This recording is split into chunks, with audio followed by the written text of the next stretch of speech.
नमस्कार, माय मॉम्स किचनमध्ये तुमचं स्वागत आहे। तर बघा, आज शिरकुर्मा करणार आहे मी आता।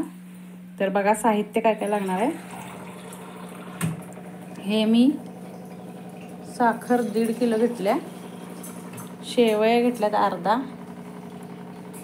दूध घेतले बघा 10 लिटर दूध आहे, आणि हे सगळे ड्रायफ्रुट्स तळून घेतलेत, काजू, बदाम, पिस्ता, परत अक्रोड, चारोळे सगळं फ्राय करून घेतलं आहे। आणि हे खजुराची पावडर आहे, हे पण फ्राय करून बारीक केलं आहे। आणि हे वेलची पूड आणि हे जायफळ पूड आणि शेवया 1.5 पावशेर शेवया आहेत, हे आपण भाजून तळून घेतले। आता चला तर आपण शिरकुर्मा करूया। तूप लागणार आहे आपल्याला।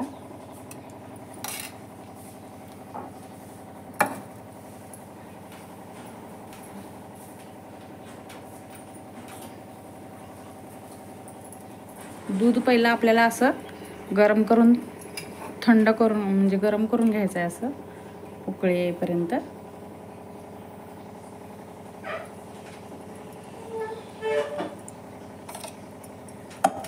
आता बघा एवढं तूप लागणार आहे आपल्याला।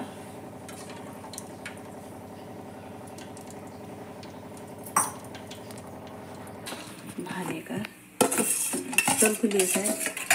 हे तळून घेतले, आता फ्राय करून घेऊया आपण पूर्ण। हे तुपात पहिला मी सगळे ड्रायफ्रुट्स मम्मीने तळून काढलेले आहेत, आता आपण तुपात घालूया हे सगळं।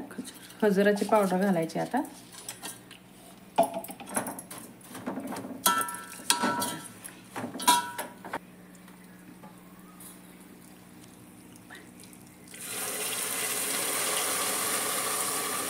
आता यात दूध घालून घेऊया। हे थोडं बाजूला घेऊन मम्मीनं हे केलं, त्यात पूर्ण आपल्याला आता हे सगळं घालायचं आहे।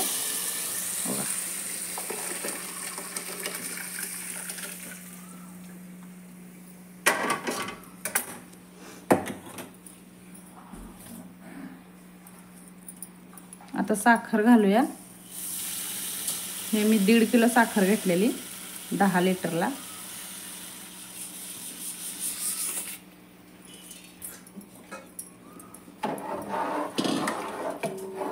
आता पूर्ण खालीपर्यंत हलवून घेऊया।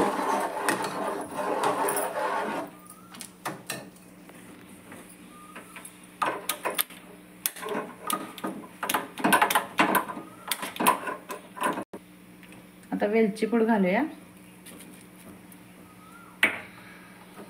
आणि जायफळ आहे ते आपल्याला नंतर घालायचं आहे, कारण दोघांचा वास मग कळणार नाही ना, वेलचीचा कुठला जायफळचा, म्हणून जायफळ नंतर घालायचे आपल्याला। आता शेवया घालूया।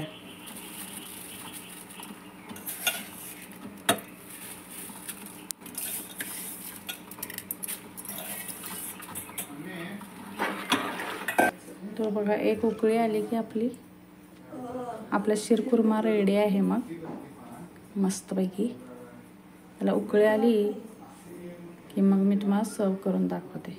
ओके, तर बघा आता आपली उकळी आलेली आहे शिरकुर्माला, दुधाला। आता खीर तयार आहे आपली। आता जायफळ आपण खाली उतरवलं ना, मग जायफळ घालायचं त्यात। आता मी सर्व करून घेऊया। बघा मस्तपैकी आपली खीर मस्त रेडी झाली आहे आता प्यायसाठी। चला तर या तुम्ही पण। तर बघा आपली खीर आणि गुलगुली तयार आहेत मस्तपैकी। या तुम्ही पण खायला। बघा कसली भारी दिसते। तर आणि व्हिडिओ आवडला असेल माझ्या चॅनलला लाईक करा, शेअर करा, सबस्क्राईब करा। थँक्यू।